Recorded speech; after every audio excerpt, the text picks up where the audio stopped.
దువ్వాడ వారు సమర్పించు ఆయనకిద్దరు అనే ఫ్యామిలీ డ్రామాలో కొత్త ట్విస్ట్ ఏంటంటే ఆయన అడ్రస్ లేరు, ఆమెకి మాత్రం ప్రమోషన్ వచ్చింది. ఎస్, మాధురి మాయలో పడి దువ్వాడ శ్రీనివాస్ భవిష్యత్తు ఆగమాగమైతే అదే క్యాప్లో కొత్త బంగారు లోకాన్ని ఆవిష్కరించుకుంటూ దూసుకుపోతున్నారు దువ్వాడ వాణి. సిక్కోలు జిల్లాలో ఇదే ఇప్పుడు హాట్ టాపిక్.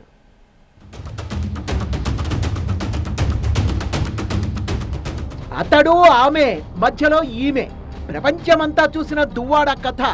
మాధురి ఎంట్రీతో ట్విస్టులే ట్విస్టులు. లేటెస్ట్ గా అడ్వాంటేజ్ వాణి ఎలా? కష్టాల్లోంచే అవకాశాలని వెతుక్కోవాలి, అదృష్టాన్ని దక్కించుకోవాలని ఎవరన్నారో గాని ఆ మాటను అమల్లో పెట్టేశారు దువ్వాడ వాణి, వైఫ్ ఆఫ్ దువ్వాడ శ్రీనివాస్. భర్త ఎమ్మెల్సీ, పెద్ద పోస్టే.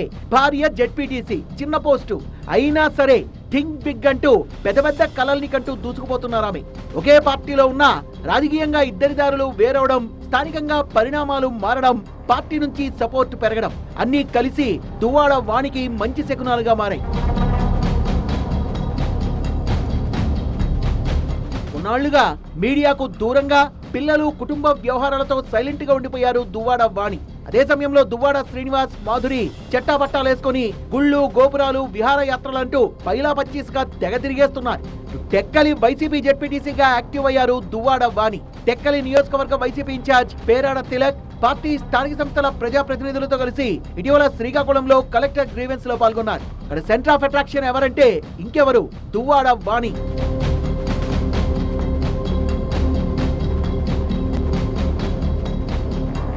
రాజకీయ కక్షతో అభివృద్ధిని అడ్డుకుంటున్నారంటూ ప్రజల పక్షాన స్వరం పెంచి మాట్లాడారు. తక్షణం చర్యలు తీసుకోవాల్సిందిగా కలెక్టర్ ను కోరారు. లేదంటే కలెక్టరేట్ ఎదుట దీక్షలు చేపడతామని హెచ్చరించారు కూడా.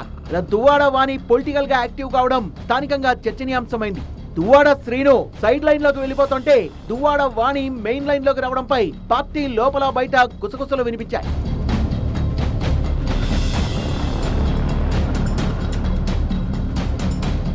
స్వతహాగానే ఆమెది రాజకీయ నేపథ్యం ఉన్న కుటుంబం.